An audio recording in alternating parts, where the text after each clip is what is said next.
سلام، خیلی مخلصم. من مهدی احمدی هستم و اینجا مجموعه موبو سرویس در شهر همدان.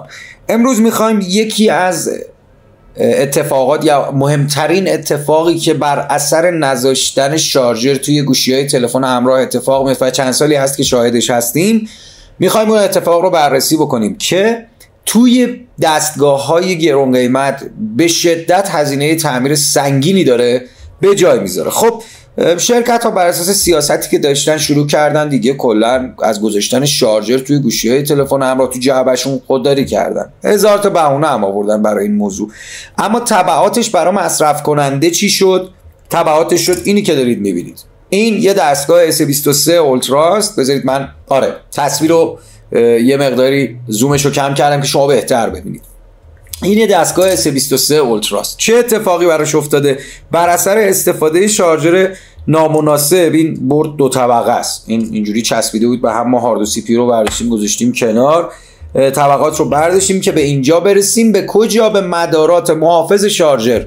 بر اثر استفاده شارژر خراب، شارژر فیک، کابل فیک، هر چیزی که میخواید اسمشو بذارید که متاسفانه تو بازار واقعا کم پیدا میشه. روش تشخیصش بسیار سخته. خیلی وقتا تشخیصش برای خود ما تا دستگاه تا اون شارژر رو باز نکنیم نمیتونیم تشخیص بدیم اصلی یا نه. مخصوصا تو برندهای سامسونگ، حالا تو برندهای اپل دستگاه هست نهایتا میزنن به شارژر و برد داخلیش رو تشخیص میده که اصلی یا نه. البته اونم راه تقلب قطعا برای چین داره، ولی در نهایت نتیجه شده این چیزی که دارید میبینید بر اثر استفاده شارژر فیک یا شارژر خراب باعث شده که دستگاه بیاد توی هزینه چند میلیونی تعمیر. گاهی اوقات بین 4-5 تومن تا 8-9 تومن هزینه تعمیر و واقعا زیاده. ببینید زیاده. درسته من تعمیر کارم، درسته از تعمیر کردن این لذت میبرم، اما خب ما داریم بررسی میکنیم که چرا این اتفاق افتاده. میدونی چی میگم؟ الان رسیدیم به اینجا که نگاه بکنید الان بر سر شارژر خراب یا حالا فیک، البته بیشتر فیک، خراب نه. ببینید این قسمت محافظ شارژ اون در واقع دستگاه S23 اولتراست. نگاه بکنید آیسیش کاملا آتیش گرفته بود. ببینید الان آیسیش رو نشونتون میدم.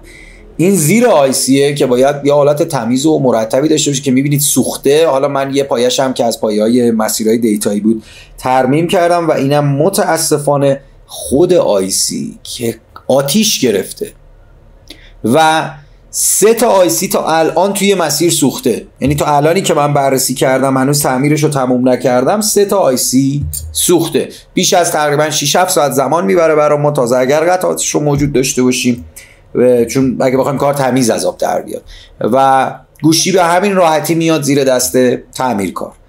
و واقعا دوست داشتم نشونتون بدم، بهتون بگم که چه اتفاقی افتاده، چی میشه و چقدر هزینه میذاره.